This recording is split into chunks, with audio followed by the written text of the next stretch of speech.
Olá, seja muito bem-vindo ao canal da Educacom. Eu sou a Mariana e no vídeo de hoje nós trataremos de uma pauta referente a indicadores.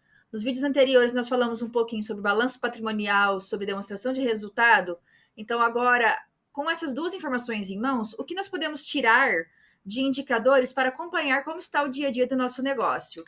Então, eu espero que vocês gostem desse vídeo e ao final dele, se você gostou, deixa seu like, siga aqui o canal, ative as notificações e comenta aqui embaixo que outros temas você acha que nós poderíamos trazer aqui no canal hoje. Muito bem. Hoje nós traremos três tipos de indicadores importantes ali para o negócio: indicadores de endividamento, liquidez e rentabilidade. Muito bem, pessoal. Então, o primeiro tópico que nós demonstramos é o indicador de endividamento. E com base nele, nós conseguimos ter uma boa noção em relação à origem dos nossos recursos, dos nossos ativos, no caso, o quanto eles estão pesando ali no nosso passivo e até mesmo em relação a curto e longo prazo, como nós estamos em relação às nossas dívidas. Nós traremos aqui dois exemplos hoje de indicadores, que é a composição de endividamento e o endividamento geral. Em relação à composição de endividamento, nós olhamos na ótica do quanto das nossas dívidas com terceiros estão em curto prazo, ou seja, daqui até os próximos 12 meses. Então, nós pegamos ali o total do nosso passivo circulante e dividimos pela soma do passivo circulante e do passivo não circulante. Então, por exemplo, se a nossa se nosso passivo circulante tem um total de R$ 5.000, nosso passivo não circulante também é R$ 5.000, ou seja, os dois somados são 10.000, ao dividirmos um pelo outro, né? Dividimos então o circulante pela soma do circulante com o não circulante, chegamos a um endividamento de 50%. Ou seja, daqui até os próximos 12 meses, 50% das nossas dívidas estão dentro desse período, estão a curto prazo, e as outros 50% estão após 12 meses. Já quando falamos de endividamento geral, a gente quer entender o quanto dos nossos ativos, né, então dos nossos bens e direitos, foram ali com base nessas dívidas com terceiros, e não apenas ali com o nosso investimento como sócio que está no grupo do patrimônio líquido. Então, dividindo a soma dos nossos passivos, né, circulante e não circulante, vamos considerar que são ali R$ 10.000 novamente, né?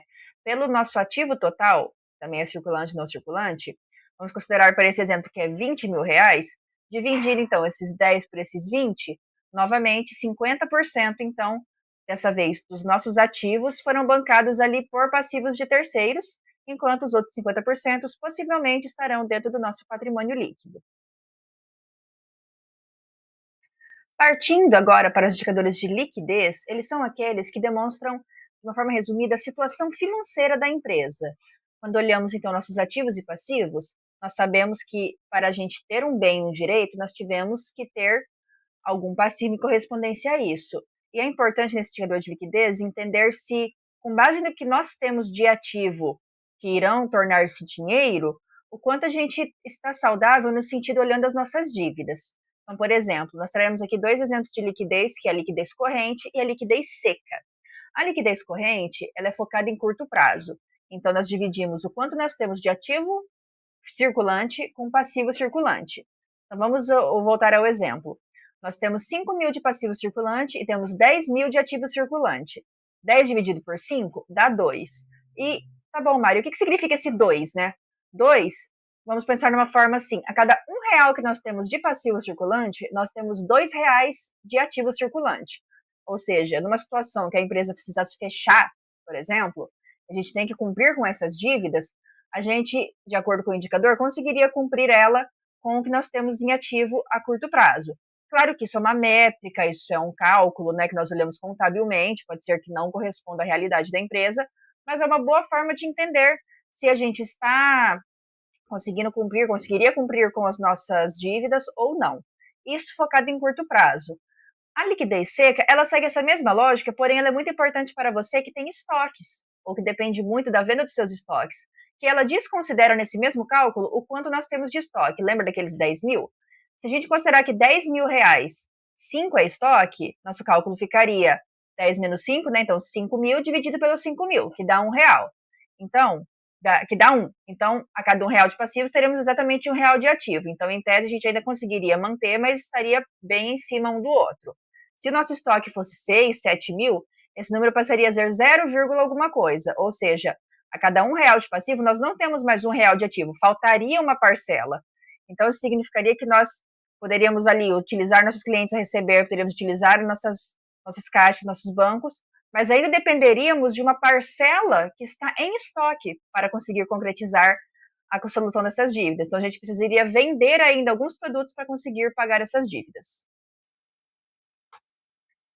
Chegando então ao último tópico de indicadores desse vídeo, nós teremos alguns exemplos de indicadores de rentabilidade, esses baseados principalmente ali na DRE, no nosso resultado, que demonstra ali o quanto então percentualmente o nosso resultado representou das nossas vendas, ou seja, da nossa receita líquida, no caso ali descontando abatimentos, cancelamentos, esse tipo de informação.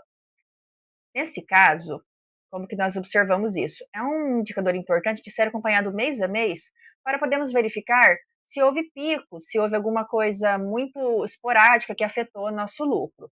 Então, em relação à margem bruta, esse é um indicador que é muito importante para a gente identificar realmente se teve alguma movimentação muito brusca no nosso custo, já que ele é nosso lucro bruto, ele é desconsiderando apenas os nossos custos, sem considerar as demais despesas da empresa.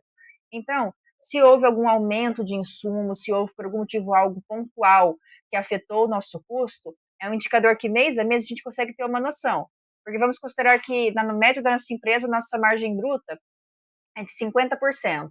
Se um mês ela está 30 ou 70, é importante entender o que aconteceu no nosso custo para ter essa variação. Já a margem líquida, ela é o nosso lucro líquido, ou seja, depois de descontar todas as despesas, tudo que é operacional, financeiro, tudo é nosso lucro líquido. Ela também é muito importante variar, verificar a sua variação, né? Se foi muito alta ou muito baixa. E em conjunto, por exemplo, com a margem bruta, se a nossa margem bruta se manteve estável e o nosso lucro líquido teve uma variação para mais ou para menos, é para a gente entender ali, né? Qual despesa que se destacou, se teve algum pontual, alguma manutenção, por exemplo, algum episódio ali que foi muito pontual, que aumentou, diminuiu o nosso lucro.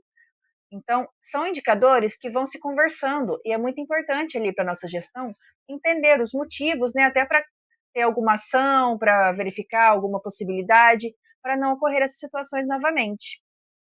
Muito bem, chegamos ao final desse vídeo. Eu agradeço de coração a quem esteve até aqui. Então, novamente, se você gostou, siga aqui o canal, conte com a gente e comente algum tema que você gostaria de ter visto. E se você conhece alguém, envie esse vídeo para alguém, para um empresário que precisa entender sobre esse assunto. E muito obrigada a todos.